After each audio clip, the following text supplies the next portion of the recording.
நம்முடைய கன்வென்ஷனுக்கு கர்த்தர் தந்திருக்கக்கூடியதான தலைப்பு കൊലോസ്യ ലേഖനം 3-ാം അധ്യായത്തിന്റെ 10-ാം വാക്യത്തിൽ നിന്നാണല്ലോ. കൊലോസ്യർക്കെഴുതിയ നിരുപം 3-ാം അധികാരം 10-ാவது വചനത്തിലിருந்து നമ്മുടെ സൃഷ്ടാവിന്റെ പ്രതിച്ഛായയ്ക്ക് അനുസൃതമായ പരിജ്ഞാനത്തിൽ നവീകരണം പ്രാപിക്കുക. தன்னை சிருஷ்டித்தவருடைய சாயலுக்கொப்பாய் பூரண அறிவை அடையும்படி புதிதாக்கப்பட்ட புதிய மனுஷனை தரித்து கொண்டிருக்கிறீர்களே. സൃഷ്ടിതാവായ ദൈവത്തിന്റെ പ്രതിച്ഛായ എന്ന് പറയുന്നത് ഒരല്പം പെട്ടെന്ന് നടക്കുന്ന പരിപാടിയല്ല. ஆமென். சிருஷ்டித்தவருடைய சாயலுக்கு ஒப்பாவது என்பது அது திடீரென்று நடைபெறக்கூடிய ஒன்றல்ல. നിങ്ങൾ ഇന്ന് കണ്ണാടിയിൽ നോക്കാതെ കൺവെൻഷൻ വന്ന വല്ലവരും ഉണ്ടെന്ന് കൈ പൊക്കണേ. இன்றைக்கு கண்ணாடியிலே பார்க்காமல் நீங்கள் கன்வென்ஷனுக்கு வந்தவர்கள் எத்தனை பேர் இருக்கிறார்? அப்படி இருந்தால் கரங்களை உயர்த்தலாம். കണ്ണാടി നോക്കാതെ കൺവെൻഷൻ വന്നവര്, கண்ணாடியை பார்க்காமல் கன்வென்ஷனுக்கு வந்தவர்கள். കണ്ണാടി തലമുടി ചെയ്യത്തില്ലേ? தலைமுடியை நீங்கள் சீக்கிறது இல்லையா? ഷേവ് ചെയ്യത്തില്ല, ஷேவ் பண்றது இல்லையா? അല്ല സത്യമാ? சொன்னது உண்மைதானா? ഭയങ്കര തലമുടി അങ്ങനെ പിന്നെ ചെയ്യുന്നേ. நீங்க தலைமுடி எப்படி சீகினீர்கள்? എന്നാലും നമ്മിൽ മിക്കവാറും പേര് 99.99% ആൾക്കാരും കുഞ്ഞുങ്ങളും പ്രായമായവരും പുരുഷന്മാരും സ്ത്രീകളും ദൈവദാസന്മാരും ഒക്കെ കണ്ണാടിയുടെ മുമ്പിൽ നിൽക്കാറുണ്ട്. ஆமென். நாம் அனைவரும் குறிப்பாக 99.9% ஊழியர்களும் சகோதர சகோதரிகள் எல்லாருமே நாம் கண்ணாடிக்கு முன்பாக நிற்போம். എത്ര നേരം നിൽക്കുന്നു എന്നുള്ളതാണ് പ്രശ്നം. எவ்வளவு நேரம் நிற்கிறோம் என்பதுதான் பிரச்சனை. തലയിൽ ആകെ കൂടെ 4, 3, 7 മുടിയുണ്ട്. പക്ഷെ ഈ 7 മുടി ചീകി വെക്കാൻ എത്ര നേരം വേണമെന്നുള്ളതാണ്. ஆக தலையிலே 4, 3, 7 முடி இருக்கிறது. இந்த 7 முடியை சீகி ஒழுங்குபடுத்துவதற்கு எவ்வளவு நேரம் நாம் கண்ணாடிக்கு முன்பாக நிற்கிறோம்? ചീകി ചീകി ചീകി എത്ര നേരമായി. നമ്മള് കണ്ണാടിയുടെ മുമ്പ് ഇന്ന് സ്വപ്നം കാണുന്ന കാര്യമല്ല ഈ പറയുന്നത്. அதாவது நம்முடைய தலையை நாம் சீகி கொண்டே இருப்போம். கண்ணாடிக்கு முன்பாக நின்று கனவு பார்ப்பதை பற்றி நான் சொல்லவில்லை. നമ്മളൊക്കെ കണ്ണാടി നോക്കുന്നവരാ. நாம் எல்லாரும் கண்ணாடியை பார்க்கிறவர்கள். ശരിയോ തെറ്റോ? சரிதானே? ഞാൻ ട്രെയിനിൽ നിന്ന് ഇറങ്ങുന്നതിന് മുമ്പ് തലമുടി ചെയ്യുവാൻ ട്രെയിനിന്റെ ജനാലയ്ക്ക് വെളിയിൽ കൂടിയുള്ള എന്റെ പ്രതിരൂപം കണ്ടാണ് ഞാൻ തലമുടി ചെയ്യുക. நான் ட்ரெயினில் இருந்து இறங்குவதற்கு முன்பு கண்ணாடிக்கு வெளியிலே இருந்து அந்த சைடில் தெரிகிற கண்ணாடியின் மூலமாக நான் என்னுடைய தலையை சீகினேன். അപ്പൊ കണ്ണാടിയുടെ മുമ്പിൽ നിൽക്കുന്ന നമുക്കറിയാം. கண்ணாடிக்கு முன்பாக நிற்கிற நமக்கு ஒன்று தெரியும். അല്ലെങ്കിൽ ഒരു ക്യാമറയുടെ മുമ്പിൽ നിൽക്കുമ്പോൾ അറിയാം. ஒரு கேமராக்கு முன்பாக நிற்கும் போது நமக்கு தெரியும். ഒരു രൂപം, നമ്മളെ പോലെ ഒരാളുണ്ടെങ്കിലേ ഒരു രൂപം ഉണ്ടാകും. നമ്മை போல ஒரு ஆள் இருந்தால்தான் ஒரு உருவம் இருக்கும். എന്നാൽ നിങ്ങൾ ഡോക്ടറെ അടുക്ക ചെന്ന് പറഞ്ഞു, ഡോക്ടറെ എനിക്ക് പുറത്തൊരു വേദന ഉണ്ട്. ഡോക്ടർ പറയുക അവർ എക്സ്റേ എടുക്കണമെന്ന്. உங்களுக்கு நீங்கள் டாக்டரை போய் பார்க்கும்போது டாக்டர் சொல்லுகிறீர்கள் எனக்கு முதுகில் ஒரு வலி இருக்கிறது. அப்புறம் டாக்டர் சொல்லுகிறார் நீங்கள் ஒரு எக்ஸ்ரே எடுக்க வேண்டும் என்று சொல்கிறார். അവർ അവിടെ ഇവിടെ നിർത്തിയും കിടത്തിയും ഓരോ പടം എടുക്കും. அவர்கள் அங்கேங்களை நிறுத்தியும் படுக்க வைத்தும் சில போட்டோஸ் எல்லாம் எடுப்பார்கள். നമുക്ക് ആർക്കെങ്കിലും എക്സ്റേ കണ്ടേച്ച് നമ്മുടെ എക്സ്റേ ആണെന്ന് പറയാൻ പറ്റുമോ? நமக்கு யாருக்காவது நம்முடைய எக்ஸ்ரே பார்த்து விடுது என்னுடையதான் என்று சொல்ல முடியுமா உங்களால்? ഫോട്ടോ കണ്ടേച്ചറിയാം. போட்டோயை பார்த்தால் தெரியும். എക്സ്റേ കണ്ടാൽ നമുക്ക് അറിയാം. எக்ஸ்ரே பார்த்தால் தெரியாது. കാരണം നമുക്ക് കണ്ടറിയാൻ മേലാത്തതിന്റെ പടമായി എക്സ്റേ എടുത്ത് പിടിച്ചോണ്ട്. ஏனென்றால் நம்மால் புரிந்து கொள்ள முடியாத ஒரு படம் தான் இந்த எக்ஸ்ரேல இருக்கிறது. ഡോക്ടർ നോക്കിയേച്ച് പറയും ഇതിന് ഇന്ന പ്രശ്നമുണ്ട് എന്ന് പറയും. டாக்டர் பார்த்துவிட்டு சொல்லுவார் இதில் இன்ன பிரச்சனை இருக்கிறது என்று சொல்வார். നമുക്ക് നമ്മുടെ മുഖം നോക്കുമ്പോ കണ്ണാടി നോക്കുമ്പോ അറിയാം ആ മുഖത്ത് പാടുണ്ടോ, കാരയുണ്ടോ, കറുത്തു പോയോ എന്നൊക്കെ നമുക്കറിയാം. நமக்கு கண்ணாடியிலே பார்க்கும்போது முகத்திலே முகக்குரு இருக்கிறதா, அது கருப்பா இருக்கிறதா என்னவென்னா புரிந்து கொள்வோம். എക്സ്റേ ഡോക്ടറിന് അറിയത്തുള്ളൂ. எக்ஸ்ரே டாக்டருக்கு தான் தெரியும். ദൈവത്തെ കണ്ട ആരിവിടെ ഉണ്ട്? தேவனை கண்ட யாராவது இங்கே இருக்கிறீர்களா?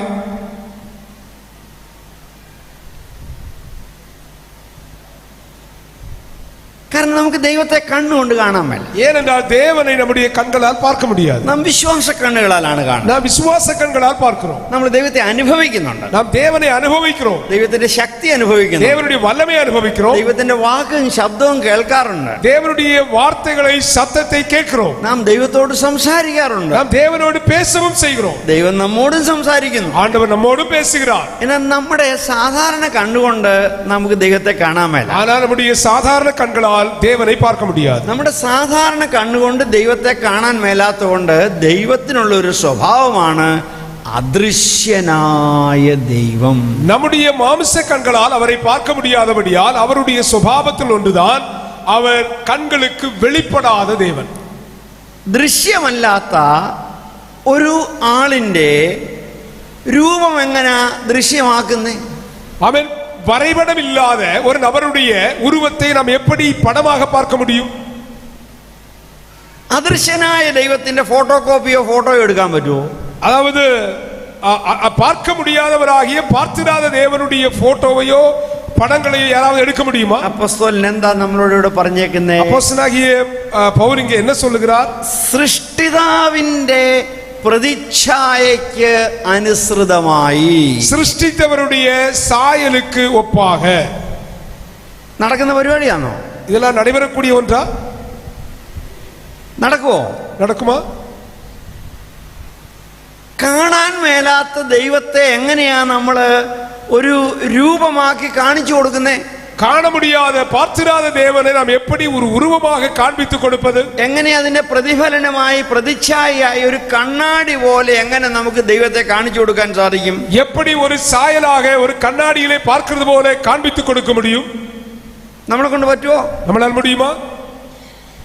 ദൈവം അതാ നമ്മളെ കൊണ്ട് ഉദ്ദേശിക്കുന്നത്. தேவன் அப்படி செய்ய வேண்டும் என்றுதான் நம்மில் எதிர்பார்க்கிறார். ദൈവത്തെ സാധാരണ മനുഷ്യന് കണ്ണുകൊണ്ട് കാണാൻ പറ്റില്ല. தேவனை சாதாரண மனிதனால் கண்களால் பார்க்க முடியாது. എന്നാൽ അദൃശ്യനായ ദൈവത്തെ കാണിച്ചു കൊടുക്കാൻ ദൈവം വെച്ചിരിക്കുന്ന രണ്ട് രീതികൾ ഇന്ന് നിങ്ങളുടെ മുമ്പിൽ പറയാൻ ആഗ്രഹിക്കുന്നു. ஆமென். காண முடியாத தேவனை வெளிப்படுத்தி கொடுப்பதற்கு தேவன் வைத்திருக்கிற இரண்டு முறைகளை இன்றைக்கு உங்களுக்கு சொல்லுகிறேன். ഉൽപ്പത്തി പുസ്തകം 1-ാം അധ്യായത്തിന്റെ 26 മുതൽ 28 വരെയുള്ള വാക്യങ്ങളിൽ, ஆதியாகமம் 1-ാം அதிகாரம் 26வது வசனம் முதல் 28வது வசனம் വരെയുള്ള വസനങ്ങളിൽ ദൈവം എങ്ങനെയാണ് എന്തിനാണ് മനുഷ്യനെ സൃഷ്ടിച്ചത് എന്ന് പറയുന്നു.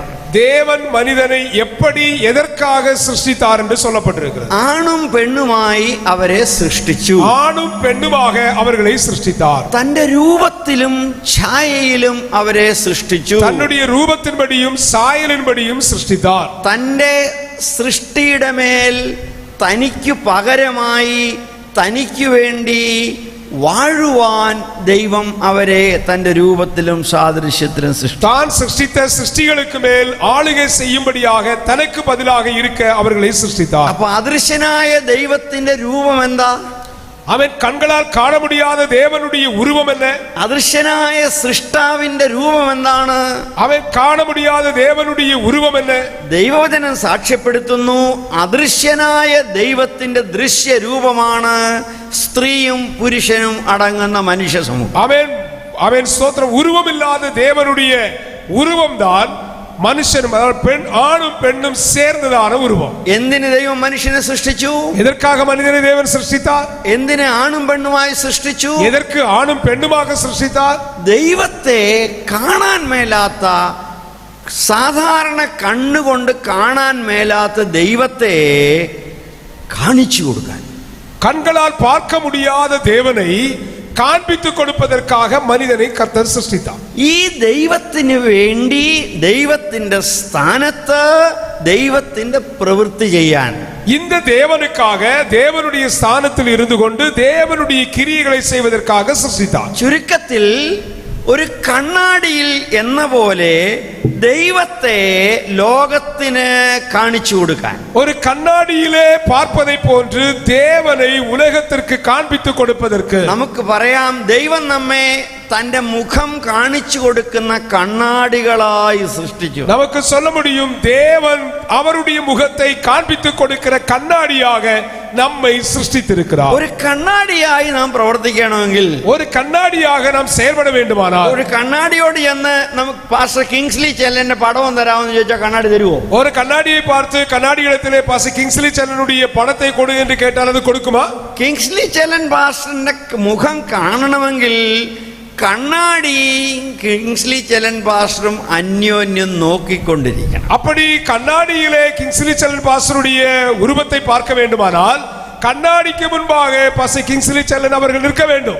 ദൈവത്തിന്റെ മുഖക്കണ്ണാടിയിൽ പ്രകാശിപ്പിക്കുന്നത് പോലെ നാം ലോകത്ത് പ്രതിബിംബിപ്പിക്കണമെന്ന് വരികിൽ നാം ദൈവത്തെ കണ്ടുകൊണ്ടിരുന്നാലേ, നോക്കിക്കൊണ്ടിരുന്നാലേ നമുക്ക് ദൈവത്തിന്റെ പ്രതിച്ഛായയാകുവാൻ സാധിക്കും. அவன் உலகத்திற்கு தேவனுடைய சாயலை வெளிப்படுத்த வேண்டுமானால் நாம் தேவனை பார்த்து கொண்டே இருக்க வேண்டும். പ്രതിബിംബമായിരിക്കുവാൻ അവൻ ആദ്യം ലഭിച്ചിരിക്കുന്ന നിയോഗം ദൈവത്തോട് ബന്ധപ്പെട്ടിരിക്കുക എന്നുള്ളതാണ്. அவருடைய ரூபத்தை வெளிப்படுத்துவதற்கு தேவன் முதலில் தந்திருப்பது அவருடைய சாயலை பார்த்து கொண்டிருப்பது என்பதாகும். ഒരു കണ്ണാടി നമ്മളെ കാണാവുന്ന രീതിയിൽ ആ വാഷ് ബേസിന്റെ മണ്ടയിലോ നമ്മുടെ ഡ്രസ്സിംഗ് റൂമിന്റെ ഇവിടെയൊക്കെ നമ്മൾ വയ്ക്കുന്നല്ലേ.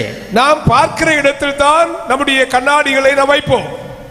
ഇപ്പൊ ഈ രണ്ട് പ്രസംഗ പീഠങ്ങളും തമ്മിൽ ഹൈറ്റ് വ്യത്യാസമുണ്ട്. இந்த இரண்டு பிரசங்க பீடத்திற்கும் வித்தியாசம், உயரத்திலே வித்தியாசம் இருக்கிறது. ഞാൻ ഇവിടെ നിന്നപ്പോ പാസ്റ്റർ ചെലൻ എന്നോട് പറഞ്ഞു, കിങ്സ്ലി പാസ്റ്ററിനോട് പറഞ്ഞു ഇപ്പുറം വരാൻ പറഞ്ഞു. ഇത് ഉയരം കുറഞ്ഞവർക്കുള്ളതും അത് ഉയരം കൂടിയവർക്കുള്ളതുമാണ്.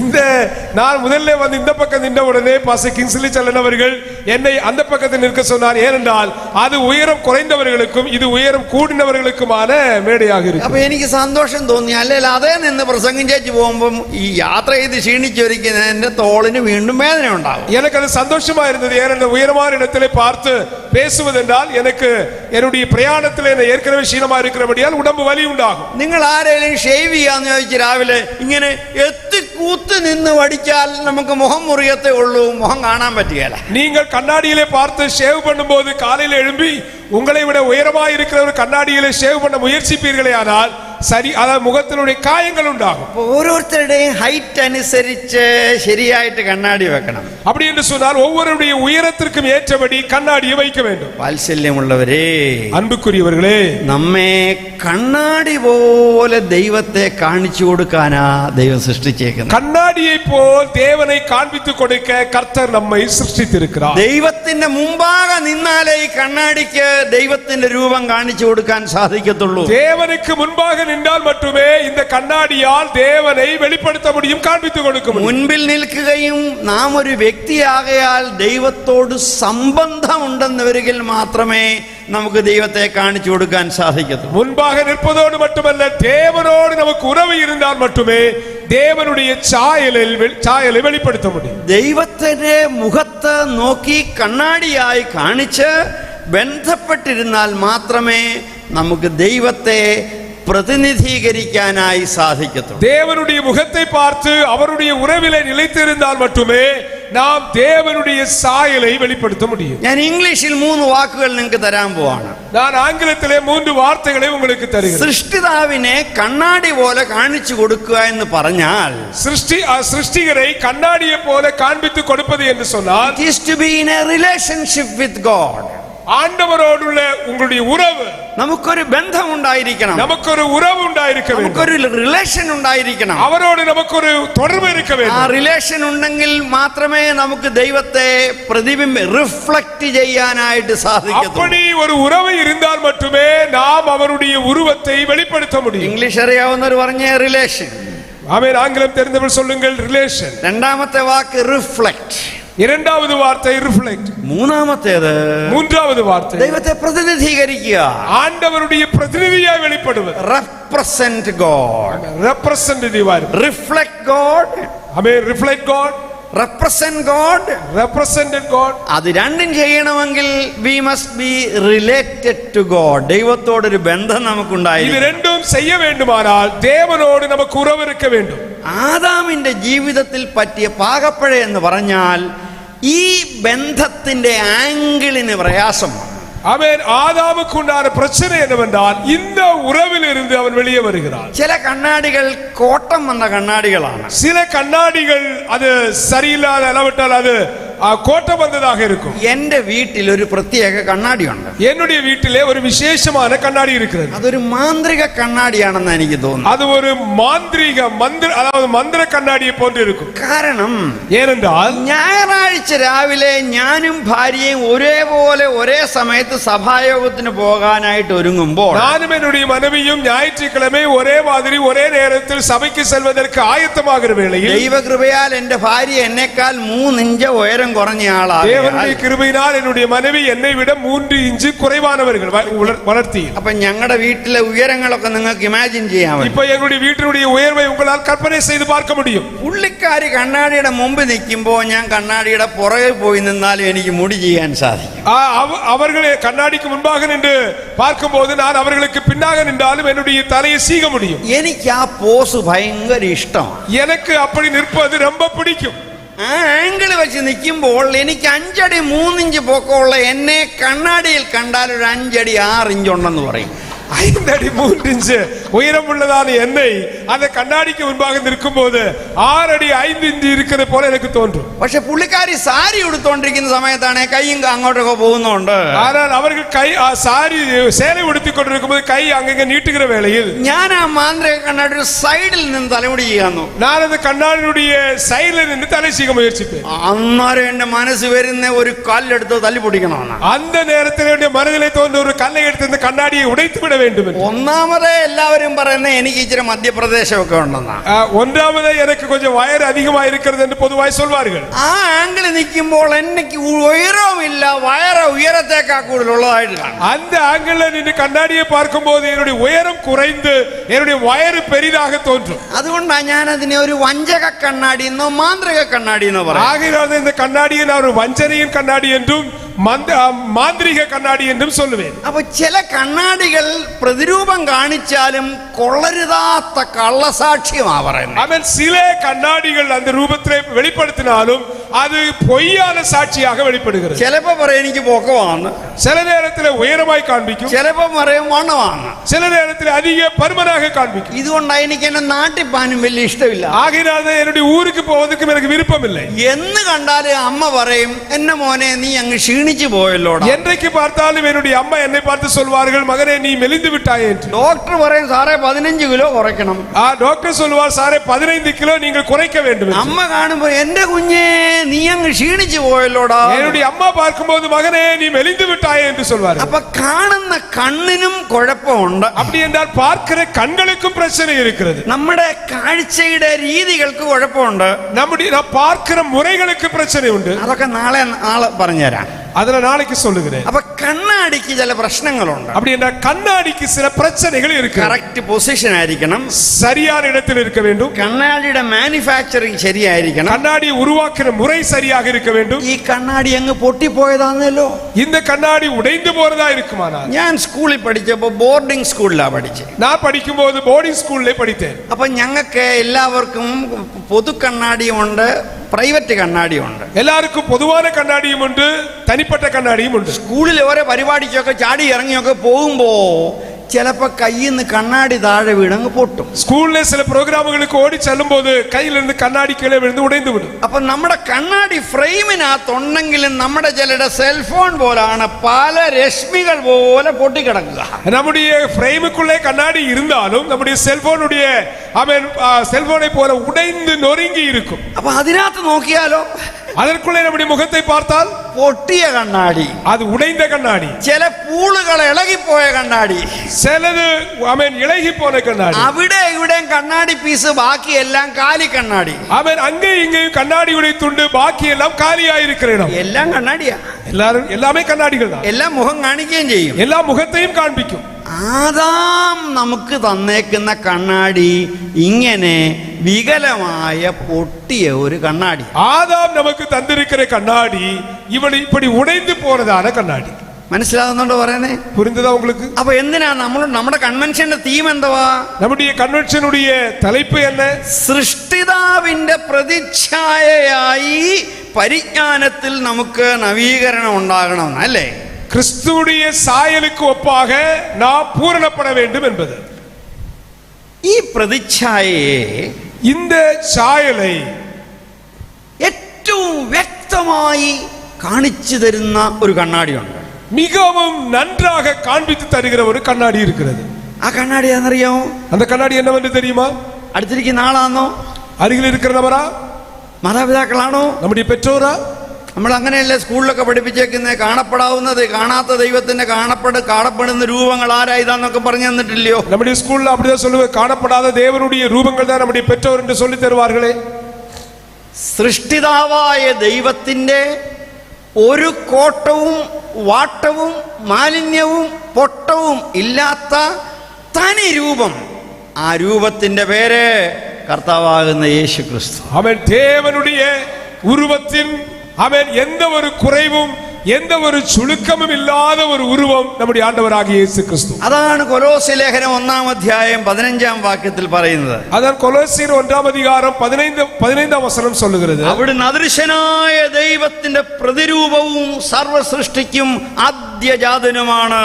அவர் அதிர்ஷ்டமான தேவனுடைய தற்ஸ்வரூபமும் சர்வ சிருஷ்டிக்கும் முந்தின பேருமானவர். ആദാമിന്റെയും ഹവ്വയുടെയും മക്കളെ, ആദാം ഏവാളുடைய പിള്ളകളെ, നമുക്ക് ദൈവത്തിന്റെ സൃഷ്ടിതാവായ ദൈവത്തിന്റെ രൂപം ലോകത്തിൽ കാണിച്ചു കൊടുക്കണമെങ്കിൽ, நமக்கு நம்முடைய சிருஷ்டிகராயிருக்கிற தேவனுடைய சாயலை உலகத்திற்கு காண்பித்து கொடுக்க வேண்டும். നമ്മുടെ കണ്ണുകൾ ദൈവത്തിന്റെ പ്രതിരൂപമായ യേശു ക്രിസ്തുവിലേക്ക് തിരിഞ്ഞിരിക്കണം. நம்முடைய கண்கள் தேவனுடைய சாயலாயிருக்கிற இயேசு கிறிஸ்துவை பார்த்து கொண்டிருக்க வேண்டும். ബാക്കി എല്ലായിടത്തും കണ്ണാടിയുടെ പൊട്ടിയ വശങ്ങളുണ്ട്.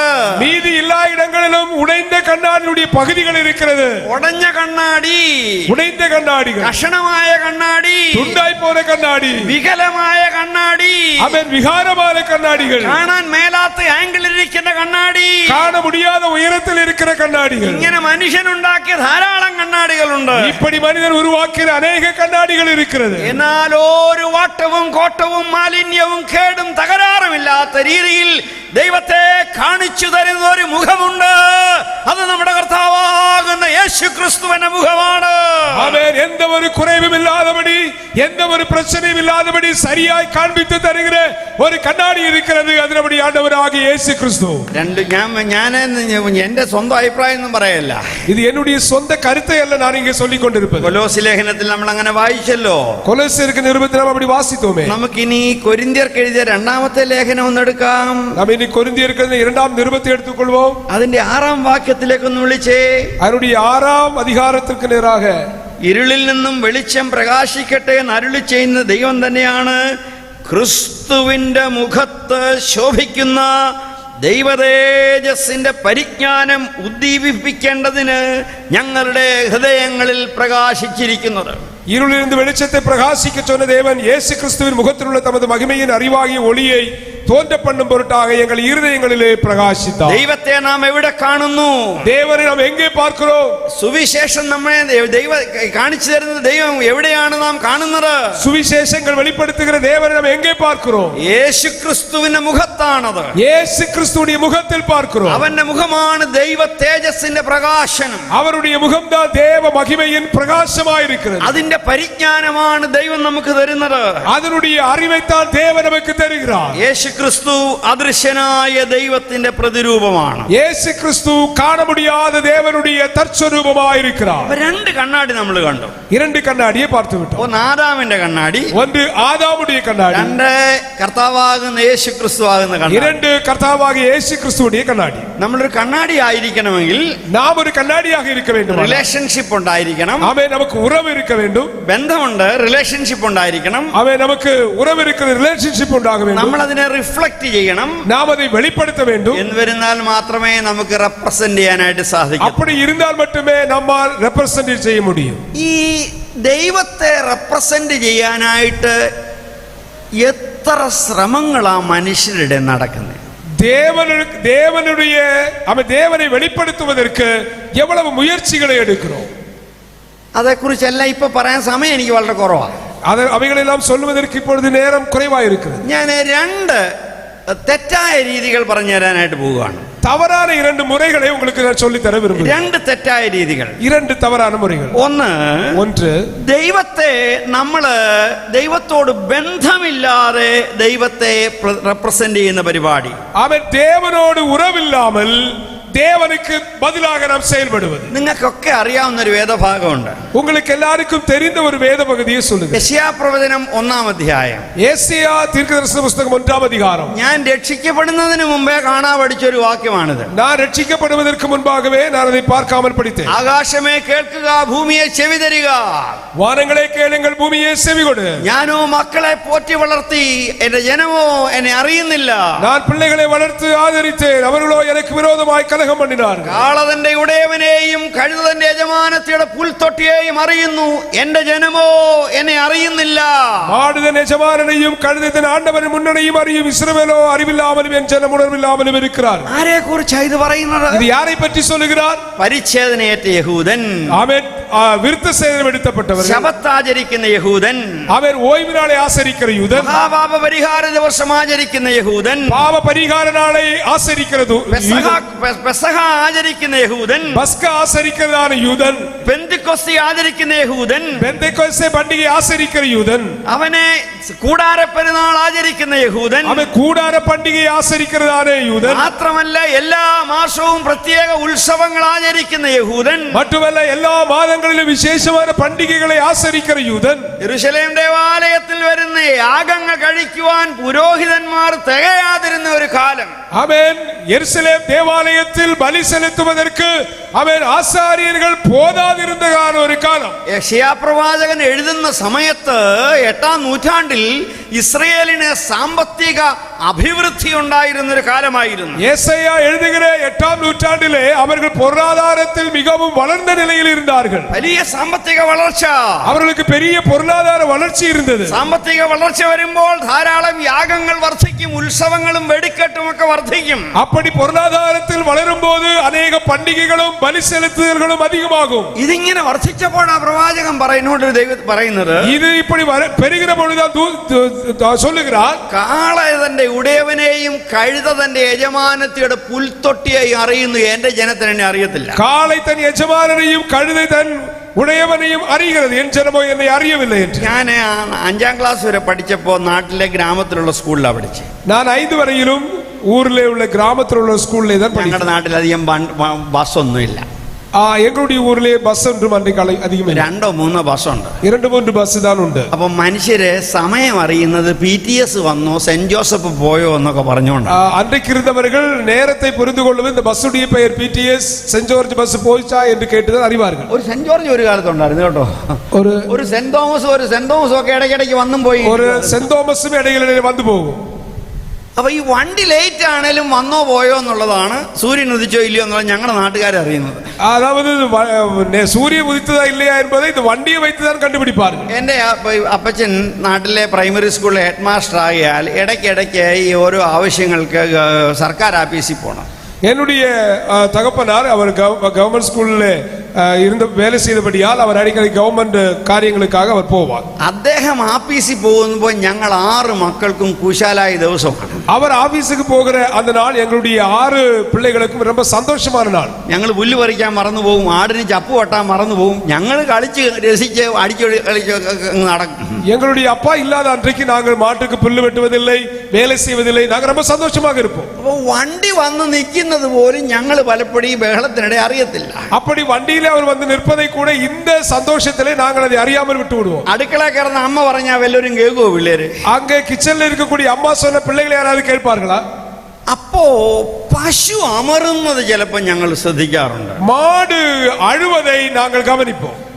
പശു അമറുന്ന രീതി കേൾക്കുമ്പോ ഇവിടെ ചങ്കെടുപ്പ് കൂടി എടാ மாடு அழுகும் போது எங்களுடைய இருதயம் அதிகமாய் வேதனைப்படும். ஏனென்றால் தகப்பன் வந்து விடுவார். ഞങ്ങൾ 6 മക്കളും അപ്പൻ മരുന്ന് അറിയത്തില്ലേലും കാലിത്തൊഴുത്തിൽ നിൽക്കുന്ന പശു അമറി ഞങ്ങളോട് പറയും, നന്ദി കെട്ടവന്മാരെ, ആണ്ടടാ നിന്റെ അപ്പൻ നിനക്ക് ചോറുണ്ടാക്കാൻ പോയി വരിക. அதாவது எங்களுடைய அப்பா வருவதை நாங்கள் அறியாதிருந்தாலும் தொழுவில் இருக்கிறதான மாடு அழும்போது, நன்றி கெட்டவனே எங்களுக்கு நீ ஆகாரம் கொடுக்கவில்லை என்று அழுவதை நாங்கள் கேட்க முடியும். എങ്ങനെ ഈ പശുവിന് അച്ഛനെ വരുന്ന അറിയുന്നേ? எப்படி என்னுடைய தகப்பன் வருவதை இந்த மாடு புரிந்து கொண்டது? എനിക്കതിന് 2 സിദ്ധാന്തമുണ്ട്. எனக்கு அது 2 சித்தாந்தம் இருக்கிறது. പശുവിന്റെ അടുക്കൽ എന്നും അച്ഛൻ പോയി അതിനെ കുളിപ്പിക്കുകയും കാര്യങ്ങളൊക്കെ ചെയ്യാറുണ്ട്. இந்த மாட்டினுடைய അരികിലെ போய் என்னுடைய தகப்பன் அதை குளிப்பாட்டி அதை சரி பண்ணுவார். ചിലപ്പോൾ ഞാൻ കണ്ടിട്ടുണ്ട് കൈകൊണ്ട് അതിന് ചിലപ്പോൾ കാടിയും തവിടും ഒക്കെ വാരി കൊടുക്കും. சில நேரங்களில் அவர் വർത്താനമൊക്കെ പറഞ്ഞോണ്ടേ அது கையினாலே அதுக்கு தேவையான உணவை அள்ளி கொடுத்து அதோடு பேசிக் கொண்டிருப்பார். പശുവിനോട് സ്നേഹം ഉണ്ടായിരുന്നു. மாடினோடு ரொம்ப அன்பா இருப்பார். അപ്പന്റെ മണം പശുവിന് അറിയാം. அது தகப்பனுடைய மனத்தை அந்த மாடு புரிந்து வைத்திருக்கு. ദൂരേന്നെ അപ്പന്റെ മണം പശു പിടിക്കും. தூரத்திலிருந்தே தகப்பனுடைய மனத்தை புரிந்து கொள்ளும். അപ്പന്റെ സ്വരം പശുവിന് അറിയാം. தகப்பனுடைய சத்தம் அதுக்கு தெரியும். കാളതന്റെ ഉടയവനെ അറിയുന്നു. காளை தன்னுடைய உரிமையாளரை அறிகிறது. എന്റെ ജനമോ എന്റെ മക്കൾ മക്കളോ എന്നെ അറിയുന്നില്ല. என் ஜனமோ என்னுடைய ஜனங்களோ என்னை அறியவில்லை. അവര് ചോദിക്കുന്നേ, அவர்கள் கேட்கிறார்கள், യഹോവേ ഞങ്ങൾ അങ്ങേക്കല്ലേ ഈ കൊഴുപ്പും യാഗവും എല്ലാം കഴിക്കുന്നത്? ஆண்டவரே உமக்காக தான் இந்த கொழுப்புகளையும் பலிகளையும் நாங்கள் செலுத்துகிறோம். യഹോവ എന്താ അവിടെ പറയുന്നേ? ஆண்டவர் அங்கே என்ன சொல்லுகிறார்? നീ എന്തിനാ നിന്റെ യാഗത്തിന്റെ ചുമട് എന്റെ തലയെ കൊണ്ട് വെച്ചേക്കുന്നേ? நீ எதற்காக உன்னுடைய பலி சுமையை என் மேல் வைத்திருக்கிறாய்? ഇത് ചുമക്കാൻ മേലാത്ത ചുമടാ. இது சுமக்க முடியாத பெரிய சுமை. എനിക്കിതിൽ ഒരു രസവുമില്ല. நான் இதை விரும்பவில்லை. നിന്റെ അമാവാസിയിലും ഉത്സവത്തിലും പെരുന്നാളിലും എനിക്ക് ഒരു സന്തോഷവുമില്ല. உன்னுடைய அமாவாசை நாளிலும் பண்டிகை நாளிலும் எனக்கு ஒரு சந்தோஷமும் இல்லை. നീ നീതിയുടെ പട്ടണമെന്നും സമാധാനത്തിന്റെ പട്ടണമെന്നും അറിയപ്പെടുന്ന ഒരു കാലം യെരൂശലേമേ നിന്നെ കുറിച്ചുണ്ടായിരുന്നു. எருசலேமை குறித்து நீ நீதியின் பட்டணம் என்றும் சமாதானத்தின் பட்டணம் என்றும் சொல்லப்படுகிற ஒரு நாள் வரும். നീ ആരാണ്? நீ இன்றைக்கு யாராயிருக்கிறாய்? നീ വഞ്ചനയുടെ പട്ടണമാണ്. நீ இன்றைக்கு வஞ்சனையின் பட்டணமாய் രക്തച്ചൊരിച്ചിലിന്റെ പട്ടണമാണ്. அவன் ரத்தம் ஊற்றுகிற നീ பட்டணமாயிருக்கிறாய். പിടിച്ചുപറിയുടെ പട്ടണമാണ്. அவன் திருடிக் கொள்ளுகிற നീ பட்டணமாயிருக்கிறாய். ക്രൂരതയുടെ പട്ടണമാണ്. நீ கொடூரமான பட்டணமாயிருக்கிறாய். അനാഥനെ നിനക്ക് വേണ്ട.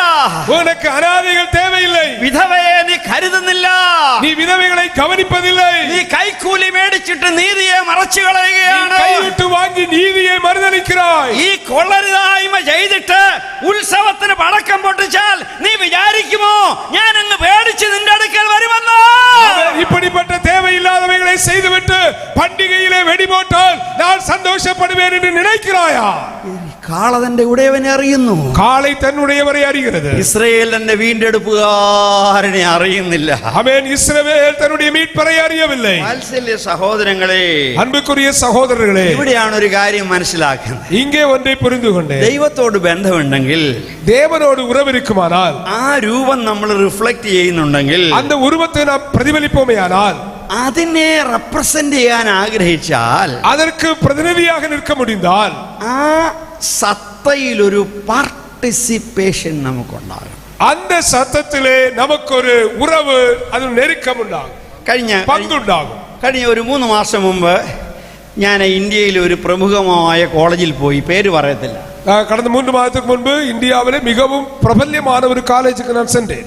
അവിടുത്തെ 350 ടീച്ചേഴ്സ് ഉണ്ട്. അവർക്കൊരു ധ്യാനം നടത്താൻ അവരെന്നെ വിളിച്ചോണ്ട് പോയി. அங்கே 350 டீச்சர்ஸ் இருக்கிறார்கள். அவர்களுக்கு தியானம் நடத்தும்படியா என்னை அழைத்தார்கள். അപ്പോൾ അവരുടെ ചാപ്ലിൻ ഒരു നല്ല ഭക്തനായ അച്ഛൻ, அவருடைய சாப்ளின் ஒரு நல்ல ஆவிக்குரிய மனுஷன். അദ്ദേഹം പറഞ്ഞു, പാസ്റ്ററെ, ഞാൻ ഈ കോവിഡ് കാലത്ത് ഞങ്ങളുടെ അടുത്തുള്ള ധാരാളം സ്വതന്ത്ര പെന്തിക്കോസ് പാസ്റ്റേഴ്സിനെ സഹായിക്കാൻ ഞങ്ങൾ കോളേജിൽ നിന്ന് ശ്രമിച്ചായിരുന്നു.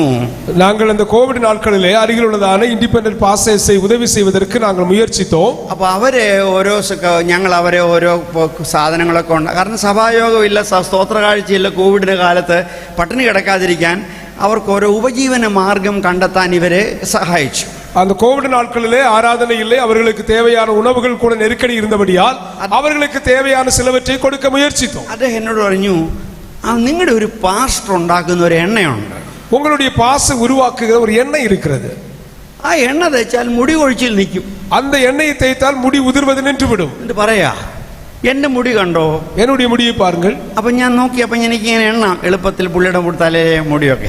அவருடைய தலையிலே முடி இப்படி வருகிறதை பார்த்து പുള്ളി പറഞ്ഞു, ഒരു 10 വർഷത്തിന് മുമ്പ് ഞാൻ ബാർബർ ഷോപ്പിൽ പോകുന്നത് നിർത്തിയതാ. நான் 10 வருடத்திற்கு முன்பே முடி வெட்டுகிற கடைக்கு போவதை நிறுத்திவிட்டேன். തലയിലില്ലാത്ത മുടി എന്തിനാ വെട്ടാൻ പോകുന്നത്? தலையில் இல்லாத முடி ஏன் வெட்ட போக வேண்டும்? എന്നാൽ ഈ എണ്ണ തേച്ച പിന്നെ പാസ്റ്റർ 3 മാസത്തിലൊരിക്കൽ ഞാൻ മുടി വെട്ടാൻ പോകും. இந்த எண்ணெய் தேய்க்க ஆரம்பித்ததுக்கு அப்புறம் 3 மாதத்துக்கு ஒரு முறை முடி வெட்ட செல்வேன். ഞാൻ നോക്കിയപ്പോ ശരിയാ. நான் பார்த்தபோது சரிதான். പുരാവസ്തുക്കളിൽ ഇങ്ങനെ, അല്ലെങ്കിൽ ഈ വലിയ വരൾച്ച വന്നു കഴിയുമ്പോൾ അവിടെ ഇവിടെ ഉണങ്ങി നിൽക്കുന്ന തേങ്ങ് പോലെ അദ്ദേഹത്തിന്റെ മുടിയിൽ നമുക്ക് എണ്ണിയെടുക്കാവുന്നത്ര മുടിയുണ്ട്. அவருடைய தலையிலே அங்கங்கே வறட்சியிலே முளைத்து வந்ததை போன்று சில முடிகள் இருக்கிறது. അപ്പൊ അദ്ദേഹം പറഞ്ഞു, എനിക്കൊന്നുമില്ലായിരുന്നു, ഞാൻ ഈ എണ്ണ തേക്കാൻ തുടങ്ങിയപ്പോൾ എനിക്ക് മുടി കിടിക്കാൻ. என்னுடைய தலையில் முடியில்லாது இருந்தது. எண்ணெய் தேய்த்ததுக்கு அப்புறம் முடி வளர ஆரம்பித்தது. ഞാൻ പറഞ്ഞു, അയ്യോ, ഒരു കുപ്പി എനിക്ക് തരണേ. எனக்கு ஒரு குப்பி தர வேண்டும். കാരണം എന്റെ ഭാര്യ എന്നും പറഞ്ഞില്ല, മുടി ഒഴിച്ചില്ല. என்னுடைய மனைவி எப்பொழுதும் சொல்வார்கள், முடி பொழிகிறது, முடி பொழிகிறது. അപ്പൊ ഈ പാസ്റ്ററിന്റെ എണ്ണ കൊണ്ട് കൊടുത്താൽ മുടി കൊഴിച്ചിൽ നിൽക്കുമെന്ന് ഞാൻ ഒത്തിരി ഓർഡർ ചെയ്യலாம். அப்போ இந்த பாஸ்டருடைய எண்ணெய் கொண்டு கொடுத்தால் முடி கொட்டுவது நின்று விடுமையானால் அதிக ஆர்டர் கொடுப்பேன். ഞാൻ എണ്ണ വീട്ടിൽ കൊണ്ട് കൊടുത്തു. நான் எண்ணெய் வீட்டிலே கொண்டு கொடுத்தேன். എന്റെ ഭാര്യ പറയുന്നത് ശരിയാ. അയ്യോ, മുടി കൊഴിച്ചിൽ ഒത്തിരി കുറഞ്ഞു, മാത്രമല്ല പുതിയ മുടി കിളുക്കുകയും ചെയ്യും. ஆ முடி என்னுடைய மனைவி சொன்னார்கள் முடி கொட்டுவது நின்று விட்டது, முடி புதிதாக முளைக்கவும் ஆரம்பித்து விட்டது. അതേ സമയത്ത് அதே வேளையில் ഞാൻ നിങ്ങളോട് ഒരു എണ്ണയുടെ കാര്യം പറയാം. நான் ஒரு எண்ணெய் பற்றி உங்களுக்கு சொல்லுகிறேன். ഈ എണ്ണ, இந்த எண்ணெய் ഇത് നമ്മുടെ കുഴിത്തുറയിൽ ഒരു പാസ്റ്റർ ഉണ്ടാക്കിയ എണ്ണയാണ്. இது ஒரு കുഴിത്തുറയിലെ ഉണ്ടാക്കുന്ന ഒരു പാസ്റ്റർ ഉണ്ടാക്കുന്ന എണ്ണ. കഴിഞ്ഞ 6 മാസമായി ഞാൻ ഈ എണ്ണയാണ് തേക്കുന്നത്. கடந்த 6 மாதமாக அந்த எண்ணெயை நான் தேய்க்கிறேன். നോക്കൂ, എത്ര വെളുത്ത മുടിയും കറുത്തു വരും. எவ்வளவு வெள்ளையான முடி வெண்மையான முடியும் கருப்பாக மாறும். അപ്പൊ നിങ്ങൾ അത് വിശ്വസിക്കുമോ കളിയാക്കുവാൻ? நீங்கள் விசுவாசிப்பீர்களா, என்னை கேலி பண்ணுவீர்களா? നിങ്ങൾ വിശ്വസിക്കുന്നവരെന്ന് കൈവക്കി. ഞാൻ ഈ പറയുന്ന എണ്ണ തേച്ചാൽ ഏത് വെളുത്ത മുടിയും കറക്കുമെന്ന് വിശ്വസിക്കുന്നവരെന്ന് കൈവക്കി. ഞാൻ 6 മാസമായിട്ട് അതാ തേക്കുന്നത്. நான் சொல்லுகிற இந்த எண்ணெயை தேய்த்தால் எப்பேற்பட்ட வெள்ளை முடியும் கருப்பாகும் என்று விசுவாசிக்கிற கரங்களை உயர்த்தலாமே. എന്താ പറയുന്നേ? ஏன் சொல்லவில்லை? നീ മുടി കറുപ്പിക്കുന്ന എണ്ണ വിറ്റാൽ നിന്റെ മുടി കറുത്തിരിക്കണം. நீ அதாவது வெள்ளையான முடியை கருப்பிக்கிற எண்ணெயை விற்றால் உன்னுடைய முடி கருப்பாக இருக்க வேண்டும். നീ ഇല്ലാത്ത മുടി കിളിപ്പിക്കുന്ന എണ്ണ വിറ്റാൽ നിന്റെ തലയിൽ മുടി കിളിച്ചു വരണം. அவன் நீ முடியில்லாதவர்களுக்கு முடி முளைக்கக்கூடிய எண்ணெயை கொடுத்தால் உன்னுடைய தலையில் முடி உண்டாக வேண்டும். ഇസ്രായേലേ, നീ യാഗം കഴിച്ച് ഉത്സവം ആചരിച്ച് പടക്കം പൊട്ടിച്ച് ഉള്ള കാളയെയും ആടിനെയും എല്ലാം അറുത്ത് നീ വലിയ വലിയ റിവൈവൽ കാണിച്ചാൽ നിന്റെ സ്വഭാവത്തിൽ യഹോവയുടെ സ്വഭാവമില്ലെങ്കിൽ നീ കാണിക്കുന്നത് കള്ളത്തരമാണ്. அவன் இஸ்ரவேலே, ஓய்வு நாளை ஆசரித்து பண்டிகைகளை ஆசரித்து பலிகளை செலுத்தி அவன் வெடிகளை போட்டு நீ பெரிய எழுப்புதலை காண்பிக்கும் போது உனக்கு யெகோவா தேவனுடைய சுபாவம் இல்லாவிட்டால் நீ செய்வது நீ சொல்வது எல்லாம் பொய்யா இருக்கிறது. അതുകൊണ്ടാ പറയുന്നത്, ஆகினால்தான் சொல்கிறேன், എന്റെ ജനം എന്നെ അറിയുന്നില്ല, என்னுடைய ஜனம் என்னை அறியவில்லை. അപ്പൊ അതുപോലത്തെ ഗതികേട് നമുക്ക് വരാതിരിക്കാൻ அதை போன்ற நிலை நமக்கு வராதிருக்க நாம் கவனிக்க வேண்டும். രണ്ടാമത്തെ വ്യാജം എന്ന് പറയുന്നത്, இரண்டாவதுள்ள பொய் என்று சொல்வது നമുക്ക് കൊലോസ്യ ലേഖനത്തിൽ തന്നെ കാണാനായിട്ട് സാധിക്കും. கொலோசியருக்கு நிருபத்திலே பார்க்க முடியும். അതിന്റെ 2-ാം അധ്യായത്തിന്റെ 16 മുതലുള്ള വാക്യങ്ങൾ വായിക്കുമ്പോഴും அவருடைய 2-ஆம் அதிகாரம் 16 முதലുള്ള வசனங்களை வாசிக்கும் போது ചില മനുഷ്യരെ കുറിച്ച് ഇവിടെ പറയുന്നുണ്ട്. சில நபர்களை பற்றி அங்கே சொல்லப்பட்டிருக்கிறது. അവരും ഇതുപോലെ ഒത്തിരി നിയമങ്ങളൊക്കെ അനുസരിക്കുന്നവരാണ്. அவர்களும் இப்படி சில சட்டங்களை எல்லாம் பின்பற்றுகிறவர்கள். ഭക്ഷണം എന്ത് കഴിക്കണം, എന്ത് കഴിക്കരുത്, போஜனம் எதை உண்ண வேண்டும் எதை உண்ணக்கூடாது, അവർക്ക് ഒത്തിരി സ്പെഷ്യൽ ഡേയ്സാ. அவர்களுக்கு நிறைய விசேஷமான நாட்கள் உண்டு. പെരുന്നാള്, വാവ, ശബത്ത്, பண்டிகை நாட்கள், மாதப்பிறப்பு, ஓய்வு நாட்கள். പിന്നെ അവർക്ക് അങ്ങ് വലിയ ദർശനക്കാരാണ്. அவர்கள் பெரிய தரிசனம் பார்க்கிறவர்கள். അവരിങ്ങനെ ആത്മീക അനുഭവങ്ങൾ മാത്രം പറയുന്നവരാണ്. அவர்கள் ஆவிக்குரிய அனுபவங்களை மட்டும் சொல்லுகிறவர்கள். പറയാൻ തുടങ്ങിയാൽ നിർത്തത്തില്ല. அவர்கள் சொல்ல ஆரம்பித்தால் நிறுத்த மாட்டார்கள். അവരൊക്കെ അങ്ങ് താഴ്മയെ അഭിനയിക്കുന്നു. அவர்கள் தாழ்மையை நடிக்கிறார்கள். അവര് മുട്ടയിൽ ഇരിക്കത്ത് പോലുമില്ല, അവർ കമന്ന് കിടന്നേ പ്രാർത്ഥിക്കുന്നു. அவர்கள் முழங்காலில் கூட நிற்பதில்லை, அதற்கும் கீழே போய் அவர்கள் தலை கவிழ்ந்து கிடப்பார்கள். അവര് പറയുന്നത്, அவர்கள் சொல்வது, അങ്ങനെ കിടക്കുമ്പോ ഒരു സ്വർഗത്തിൽ പോകും. அப்படி செய்கிறவர்கள் பரலோகத்திற்கு போவார்கள். അവർ സ്വർഗത്തിൽ പോയി ദൂതന്മാരുടെ ആരാധന കാണും. அவர்கள் பரலோகத்திற்கு போய் தூதர்களுடைய ஆராதனையை பார்ப்பார்கள். യെശയ്യാവ് കണ്ടതേ ഉള്ളൂ. ஏசாயா பார்த்தான். യെശയ്യാവ് കണ്ടു, തുറക്കപ്പെട്ട സ്വർഗവും ആരാധനയും കണ്ടു. ஏசாயா திறக்கப்பட்ட பரலோகத்தையும் ஆராதனையும் பார்த்தான். ഇവര് ചിലർ പറഞ്ഞു എന്നാന്നറിയാവോ? இவர்கள் என்ன சொன்னார்கள் என்று தெரியுமா? ഞങ്ങൾ അവിടെ ചെന്നപ്പോ ദൂതന്മാര് പറഞ്ഞു, അയ്യോ പാസ്റ്ററെ, ഇന്നത്തെ വർഷിപ്പ് നിങ്ങളും കണ്ടക്ട് ചെയ്യാനെന്ന്. பரலோகத்துக்கு போனபோது அங்குள்ள தூதர்கள் சொன்னார்கள், பாஸ்டர் இன்றைக்குள்ள ஆராதனை நீங்கள் நடத்த வேண்டும் என்று. അപ്പൊ പാസ്റ്റർ അവിടെ ചെന്നിട്ട് എന്താ ചെയ്തേ? அப்ப பாஸ்டர் என்ன செய்தார்? ദൂതസഞ്ചയത്തിന്റെ കൊയർ മാസ്റ്റർ ആയിട്ട് അങ്ങ് മാറി. அவன் தூதர்களுடைய அந்த குரூப்பிலே கொயர் மாஸ்டராக அவர் அங்கே செயல்பட்டார். യെശയ്യാവ് കണ്ടതേ ഉള്ളൂ. ஏசாயா பார்த்தார். ചിലർ അവിടുത്തെ കൊയറിൽ കയറി, சிலர் அங்குள்ள குழுவிலே சேர்ந்தார்கள். ചില മിടുക്കന്മാർ ഇങ്ങനെ ആരാധന കണ്ടക്ട് ചെയ്യുക. அவன் சில விசேஷமானவர்கள் ஆராதனையை நடத்த ஆரம்பிக்கிறார்கள். ഇങ്ങനെ പറയുന്ന ചില വിശ്വാസികൾ അവരുടെ ഇടയിൽ കടന്നു വന്നു. இப்படி சொல்லுகிற சில விசுவாசிகள் அவர்களுக்குள்ளே வந்தார்கள். അപ്പോസ്തലൻ പറയാ, அப்போஸ்தலனாகிய பவுல் சொல்கிறார், എന്നാൽ അവർ കർത്താവാകുന്ന ക്രിസ്തു എന്ന ശിരസിനെ മുറുകെ പറ്റുന്നില്ല. ஆனாலும் அவர்கள் கிறிஸ்துவாகிய தலையை அவர்கள் உறுதியாய் பற்றிக் கொள்ளவில்லை. ക്രൂശിനെ അല്ല അവർ പുകഴ്ത്തുന്നത്. அவர்கள் சிலுவையை புகழவில்லை. ക്രൂശിന്റെ അനുസരണം, ക്രൂശിലെ ത്യാഗം, ക്രൂശിലെ വിനയം, ക്രൂശിലെ സ്നേഹം അതവന്റെ ആരാധനയുടെ കേന്ദ്രമായിരിക്കാറ് ക്രൂശിനെയും ക്രിസ്തു എന്ന ശിരസിനെയും മറന്നിട്ട് അവനവന്റെ കാഴ്ചകൾ കൂന്നല് കൊടുക്കുന്ന ഒരാത്മീകത. അവൻ യേശു ക്രിസ്തുവുடைய சிலுவையில் உள்ளதான இயேசுவுடைய தாழ்மை, அன்பு, அவன் பொறுமை இவைகளுக்கு முக்கியத்துவம் கொடுக்காமல் அவர்கள் அவர்களுடைய காரியங்களை முக்கியப்படுத்துகிறார்கள். അവൻ സ്വർഗത്തിൽ പോയെന്നാ പറയുന്നേ. അവർ പരലോകத்துக்கு போறோம் என்று சொல்கிறார். കാഴ്ചയും ദർശനവും വിവേചനവും വന്നെന്നാ പറയുന്നേ. அவர்கள் தரிசனத்தையும் கனவுகள் எல்லாம் பார்த்தோம் என்று சொல்கிறார். സുവിശേഷം നിന്നെ ആരാക്കിയിരിക്കുക. അവൻ സുവിശേഷത്തിൽ അവர்கள் ആരാധിக்கிறார். ക്രിസ്തുവിനോട് ചേർത്തിരിക്കുക. கிறிஸ்துவோடு சேர்ந்திருக்கிறார். ക്രിസ്തുവിനോട് ചേരുവാൻ സ്നാനമേറ്റു. ക്രിസ്തുவோடு ചേരുവதற்கு ജ്ഞാനസ്നാനം എടുത്തു. അവനോടുകൂടെ മരിച്ചു. അവരോടുകൂടെ മരിച്ചു. അവനോടുകൂടി അടക്കപ്പെട്ടു. അവരോടുകൂടെ അടക്കം பண்ணപ്പെട്ടു. അവനോടുകൂടെ ഉയർപ്പിക്കപ്പെട്ടു. അവരോടുകൂടെ ഉയർത്തെഴുந்து അവനിൽ ആക്കി വെച്ചിരിക്കുകയാണ്. അവരിൽ வைக்கப்பட்டிருக்கிறோம். കൊമ്പ മുന്തിരി വള്ളിയിൽ വസിക്കുകയാണ്. ആമേൻ. கிளை முந்திரி செடியிலே அது நிலைத்திருக்கிறது. കാട്ടൊലിവിന്റെ ശാഖയെ നല്ല ഒലിവിനോട് വെട്ടി ഇണക്കി ചേർത്തിരിക്കുകയാണ്. കാട്ടൊലിവ മരത്തെ വെട്ടിവിട്ട് അത് നല്ല ഒലിവ മരത്തോട് ഇണയ്ക്കപ്പെട്ടിരിக்கிறது. നീ ഒരു കൊമ്പാണ്, വേരല്ല എന്നോർക്കണം. നീ ഒരു കൊമ്പായിരിக்கிறாய், ഒരു വേരായിരിக்கிறாய் என்பதை മറന്നുവിட വേண்டாം. നീ ക്രിസ്തുവിലാണ്.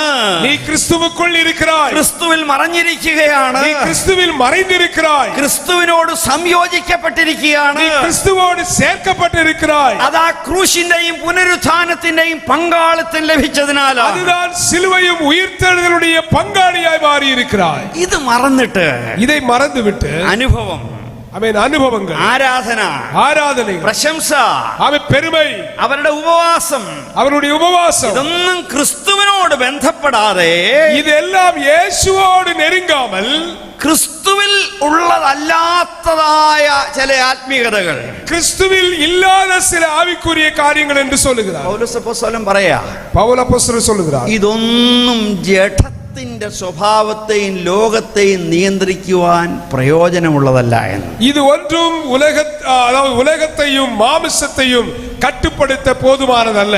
ആ ക്ലോക്ക് പറയുന്ന എന്റെ സമയം കഴിഞ്ഞെന്ന്. அந்த கடிகாரம் சொல்லுகிறது என்னுடைய ഇനി 2 പ്രസംഗം കൂടെ ഉണ്ട്, അത് ഞാൻ ബാക്കി നാളെ പറഞ്ഞോളാം.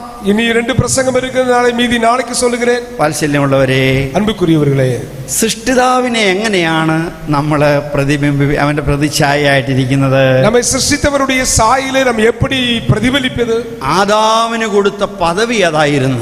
ஆதாமுக்கு கொடுத்த பொறுப்பு அதுவாக இருந்தது. അവനോ അത് തച്ചുടച്ചു കളഞ്ഞു. அவன் அதை உடைத்து விட்டான். വീണ്ടെടുക്കപ്പെട്ട ഇസ്രായേലിന് കൃപയാൽ ദൈവം കൊടുത്ത നിയോഗങ്ങളായിരുന്നു.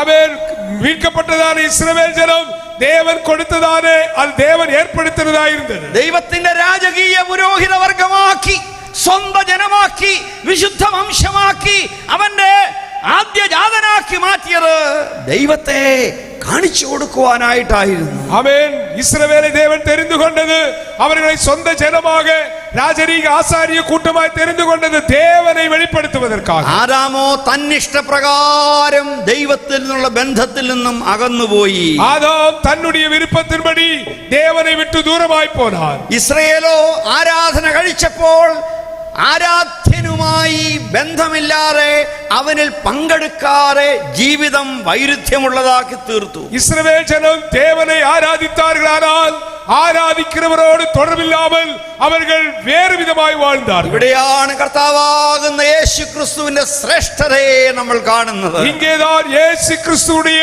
விசேஷித்த குணத்தை பார்க்கிறோம். അവന്റെ മുഖത്താണ് ദൈവത്തിന്റെ തേജസ് നാം കാണുന്നത്. அவருடைய முகத்தில் தான் தேவனுடைய மகிமையை நாம் பார்க்கிறோம். അവനിലല്ലോ ദൈവത്തിന്റെ സകല സമ്പൂർണതയും ദേഹരൂപമായി വസിക്കുന്നത്. அவர்தான் தேவனுடைய சகல பரிபூரணங்களும் வாசமாயிருக்கிறது. അവൻ അദൃശ്യനായ ദൈവത്തിന്റെ പ്രതിമയാണ്. அவர் காணக்கூடாத தேவனுடைய சாயலாயிருக்கிறார். നമുക്ക് എങ്ങനെ പ്രതിമയാകുവാനായിട്ട് സാധിക്കും? நம்மால் எப்படி தேவனுடைய சாயலாக மாற முடியும்? ക്രിസ്തുവിനോട് ചേർത്തണയ്ക്കപ്പെടുമ്പോൾ, இயேசு கிறிஸ்துவோடு சேரும்போது, യേശുവിൽ ബന്ധിക്കപ്പെട്ടവരായി, இயேசுவோடு கட்டப்படும்போது, യേശുവിനോട് ചേരുവാൻ സ്നാനമേറ്റിരിക്കുന്നവരായി, இயேசுவோடு சேரும்படியாய் ஞானஸ்நானம் எடுத்திருக்கிறோம். അവന്റെ മരണ പുനരുത്ഥാനത്തിൽ പങ്കാളികളായി, அவருடைய மரண உயிர்த்தெழுதலில் பங்காளியாகிறவர். ക്രിസ്തുവിൽ വസിക്കുമ്പോൾ, கிறிஸ்துவில் வாசம் பண்ணும்போது, ക്രിസ്തു നമ്മിൽ വസിക്കുമ്പോൾ, கிறிஸ்து கிறிஸ்து நம்மில் வாசம் பண்ணும்போது, ക്രിസ്തുവോട് കൂടെ ആയിരിക്കുമ്പോൾ, கிறிஸ்துவோடு கூட இருக்கும்போது, ക്രിസ്തുവിനെ നോക്കുമ്പോൾ, கிறிஸ்துவை பார்க்கும்போது, അവനോട് ബന്ധമുള്ളപ്പോൾ, அவரோடு உறவு உண்டாகும்போது, അവനിൽ പങ്കുചേരുമ്പോൾ, அவரில் பங்காளியாய் மாறும் നമുക്ക് വാസ്തവത്തിൽ ദൈവത്തെ കണ്ണാടിയിൽ എന്ന പോലെ കാണിച്ചു കൊടുക്കുവാനായിട്ട് സാധിക്കും. நமக்கு உண்மையாகவே தேவனை அவர் கண்ணாடியில் காண்பிப்பது போல காண்பிக்க முடியும். അത് മനുഷ്യന്റെ അനുഭവങ്ങളല്ല. കാരണം அது மனிதனுடைய அனுபவங்கள் அல்ல, ശിരസിനോട് ബന്ധപ്പെട്ടിരിക്കുന്ന, தலையோடு தொடர்புள்ளவர்களாய் இருக்கிறபடியால். ശിരസിനോട് ബന്ധപ്പെടുക എന്ന് പറഞ്ഞാൽ தலையோடு தொடர்பு படுங்கள் என்று சொன்னால் കർത്താവിന്റെ സുവിശേഷത്തിൽ ബന്ധപ്പെടുക, ஆண்டவராகிய இயேசுவுடைய சுவிசேஷத்தில் நாம் உறவுள்ளவர்களாய் കർത്താവിന്റെ இருக்கிறோம். സുവിശേഷത്തിൽ ധൈര്യപ്പെടുക, அவருடைய சுவிசேஷத்தில் தைரியமுள்ளவர்களாய் மாற வேண்டும். കർത്താവിന്റെ സുവിശേഷത്തിൽ പ്രമോദിക്കുക, அவருடைய சுவிசேஷத்தில் நாம் சந்தோஷப்பட வேண்டும். അത് നമ്മുടെ ധ്യാനമാകട്ടെ, அது நம்முடைய தியானமாய் അത് மாறட்டும், നമ്മുടെ പ്രാർത്ഥനയാകട്ടെ, அது நம்முடைய ஜெபமாய் மாறட்டும், അത് നമ്മുടെ ആരാധനയാകട്ടെ, அது நம்முடைய ஆராதனையாய் അത് மாறட்டும், നമ്മുടെ കീർത്തനങ്ങളാകട്ടെ. அது நம்முடைய கீர்த்தனைகளாய் மாறட்டும். എനിക്ക് പാട്ടും പ്രശംസയും എനിക്ക് ദൈവകുഞ്ഞോടും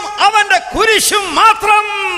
ஆமென். எனக்கு பாடலும் ஆராதனையும் ആട്ടുകുട്ടിയാനവരുടെ സിലുവയും അവരുടെ മഹിമയുമായി ഇരിക്കും. കരങ്ങൾ ഉയർത്തി നമുക്ക് ഇന്ന് രാത്രി ദൈവത്തോട് പറയാം. കരങ്ങളെ ഉയർത്തി ഇன்றைக்கு இரவிலே சொல்லுவோம், എന്റെ പാട്ട് ഇതാണ്, என்னுடைய பாடல் இது, എന്റെ പ്രശംസ ഇതാണ്, என்னுடைய பெருமை இது. ദൈവകുഞ്ഞാടാണ്, ஆமென். ആട്ടുകുട്ടിയാനവർ, അറുക്കപ്പെട്ട ദൈവകുഞ്ഞാടാണ്, അറുക്കപ്പെട്ട ആട്ടുകുട്ടിയാനവർ. എനിക്ക് സ്വന്തമായിട്ടൊന്നുമില്ല, எனக்கு சொந்தമായി ഒന്നുമില്ലേ. എന്നെ ക്രിസ്തുവിൽ ദൈവം ധന്യനാക്കിയിരിക്കുകയാണ്, என்னை கிறிஸ்துவில் ஐஸ்வர்யவானாய் மாற்றியிருக்கிறார். എന്റെ പ്രശംസ അതാണ്, என்னுடைய பெருமை அதுதான், എന്റെ ആനന്ദം അതാണ്, என்னுடைய மகிழ்ச்சி அதுதான், എന്റെ ജീവന്റെ കാരണം അതാണ്, என்னுடைய வாழ்க்கையின் காரணம் அதுதான். ദൈവകുഞ്ഞോടും അവന്റെ കുരിശും. ஆமென். ஆட்டுக்குட்டியானவரும் அவருடைய சிலுவையும். ദൈവമായ കർത്താവ് ക്രിസ്തുയേശുവിൽ പ്രശംസിക്കുന്നവരായി കണ്ണാടിയിൽ പ്രതിച്ഛായ എന്ന പോലെ ദൈവത്തെ കാണിച്ചു കൊടുക്കുവാൻ നിങ്ങളെ പ്രാപ്തരാക്കട്ടെ. ஆண்டவர் உங்களை கண்ணாடியில் வெளிப்படுத்துவதை போல கிறிஸ்துவை வெளிப்படுத்த ஆண்டவர் உங்களுக்கு உதவி செய்வாராக. எல்லாரும் எழும்பி நிற்போம் ஆண்டவருடைய சமூகத்தில்.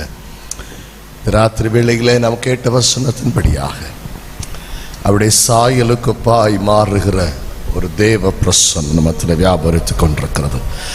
எல்லாரும் கண்களை மூடி சில நிமிடங்கள், நமக்கு கொஞ்சம் நேரம் தான் இருக்குது, அப்படியே கரங்களை உயர்த்தி ஆண்டவரை பார்த்து ஹல்லேலூயா ஓ ரபா ஷதா ரபா கரபா வாய்களை திறந்து ஜபிக்க தொடங்க. ஒரு ஜப ஆவி ஊற்றப்படட்டும். இடம் முழுவதும் கர்த்தருடைய ஆவியானவர் கிரியை செய்து கொண்டிருக்கிறார். எல்லாரும் வாய்களை திறந்து ஒரு நிமிடம் ஆண்டவருடைய சமூகத்தில் எல்லாரும் ஒரு மனப்படுவோம். ஹல்லேலூயா ஹல்லேலூயா. இயேசுவின் ரத்தம் செய்யும், இயேசுவின் ரத்தம் செய்யும், இயேசுவின் ரத்தம் செய்யும். எல்லாரும் உங்க சத்தம் உயரட்டும், உங்க சத்தம் கர்த்தருடைய சமூகத்தில் உயரட்டும். ஹல்லேலூயா. தேவனுடைய சாயலுக்கு பாய் மாறுகிற ஒரு தேவ பிரசன்னத்தின் மகிமை இந்த இடத்தில் நிரப்புவதாக. தேவ பிரசன்னத்தின் மகிமை நிரப்பட்டும். ஆண்டவரே, நீ வீடுகளுக்கு செல்லுகிற நேரத்தில் கர்த்தருடைய சாயலுக்கு பயனை மாற்றிக்கொண்டிருக்கிற நமக்கு ஸ்தோத்திரம். ஹல்லேலூயா. உடைக்கப்படாத கண்ணாடியாக, ஹல்லேலூயா ஹல்லேலூயா. ஓ glory to God. குறை தீர்க்கப்பட்ட அந்த கண்ணாடியாகிய கிறிஸ்துவுக்கு முன்பாக நிற்கிறவதாரும். ஹல்லேலூயா. என்னை உருவாக்கும் உந்தன் கரத்தினில், என்னை உருவாக்கோ உந்தன் கரத்தினில், என்னை பயன்படுத்தோ உந்தன் மகிமைக்கே, என்னை பயன்படுத்தோ உந்தன் மகிமைக்கே. நான் ஒரு கருவியா பயன்பட வாஞ்சிக்கிறேன். நான் ஒரு கருவியா பயன்பட வாஞ்சிக்கிறேன். சுயசித்தம் செய்யாமல் என்னை தடுத்திடும், சுயசித்தம் செய்யாமல் என்னை தடுத்திடும். உந்தன் சித்தமே எந்தன் வாழ்விலே, உந்தன் சித்தமே எந்தன் வாழ்வில் நிறைவாய் விளங்கவே கரத்தில் சமர்ப்பிக்கிறேன். நிறைவாய் இறங்கவே சமர்ப்பிக்கிறேன். என்னை உருவாக்கும் உந்தன் கரத்தில், என்னை உருவாக்கும் உந்தன் கரத்தில். விசுவாசிக்க தேவனுடைய பிள்ளைகள், எங்களை உருவாக்குற இருக்கிற ஸ்தோத்திரம்னு சொல்லி கரங்களை தட்டி கர்த்தரை மகிமைப்படுத்துவோமா? ஹல்லேலூயா.